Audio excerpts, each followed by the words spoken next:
Hi there, I'm Dr. Kelvin Thompson. I'd like to welcome you to EME5050, Fundamentals of Technology for Educators. The word technology, and in our case educational technology, conjures up all kinds of pictures for each one of us. Some of you don't know what that means. Some of you think, oh, that's when we kind of talk about computers a little bit in our classroom because we've got to prepare students for the future. It could be any number of things. Everything from chalkboards and whiteboards and paper textbooks, all the way to the more ubiquitous these days personal computer. We got to get kids exposed to computers, whether they're laptops or old desktops or whatever.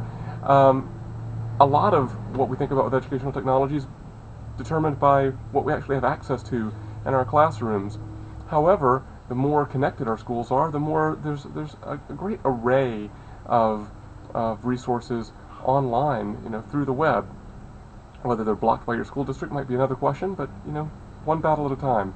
Educational technology can involve really esoteric kinds of tools like this LiveScribe smart pen here, this Pulse smart pen that records audio in a classroom setting while students are taking notes, and then the notes themselves are written on a special paper that when you plug the pen into a computer, the notes that you've written down actually go right onto the computer and can be shared online as well. That's pretty esoteric.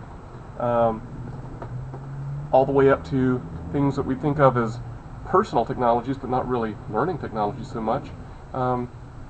Again, digital media like iPods and small personal consumer level video cameras. Put those in the hands of students. What can they do? How can that support learning? All the way to things like cell phones, which in many schools are actually outlawed. Should they be?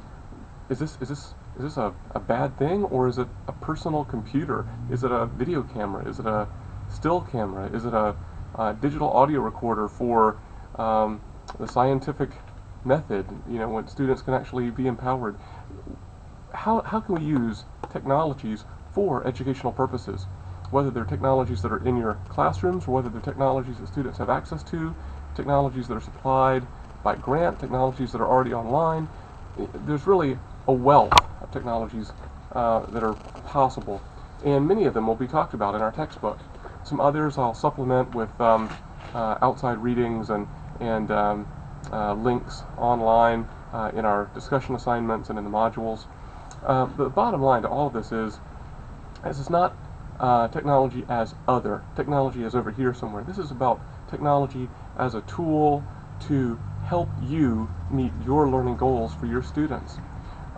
Whether you are just starting the Educational Technology Master's Program, or whether this is an elective for you in some other program, whether you yourself feel, oh yes, I'm quite skilled at all manners of technology, or whether you're already going, oh my gosh, in this course you're going to do things like make a blog, make a wiki, you're going to do reflective writing on the blog every week, you're going to make a WebQuest style curriculum page and connect that into your blog, and you're going to make a little digital storytelling project. You're going to get a chance to play with things like Excel and PowerPoint as well. And you're going to see tons and tons of websites. You're going to be exposed to Web 2.0 technologies and social networking. You can do all kinds of things this term. And some of you already are like, did I sign up for the wrong class? Is there somebody else teaching this? Can I wait until I have the term? And to you, let me just say, you're going to be fine. Ask around. Students who have taken this class with me before can tell you that I'm not going to let you down. Take one step at a time, take 1 week at a time. We're going to get there together. I'm here for you, but so are the others in your class. One of the things I want to suggest to you, and I'll say this again several times, is make some buddies. Find a buddy. Make some relationships in this course together and support each other. Compare notes on how you're doing. When you make your blog postings, hey, will you read what I wrote and make some comments? We're here for each other.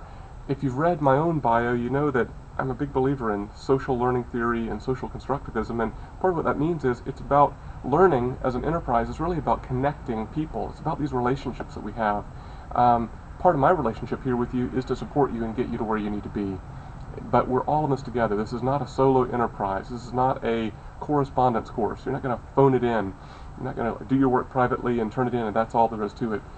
I'm going to ask you to stretch and to engage with one another and with me during the next 15 weeks or so together. So I'm looking forward to it. I hope you are too. If you're already a little off kilter and you're feeling a little antsy, send me a note. Send me a course email or a real email. Call me up on the phone. All my contact information, and there's a lot of it, is in your syllabus.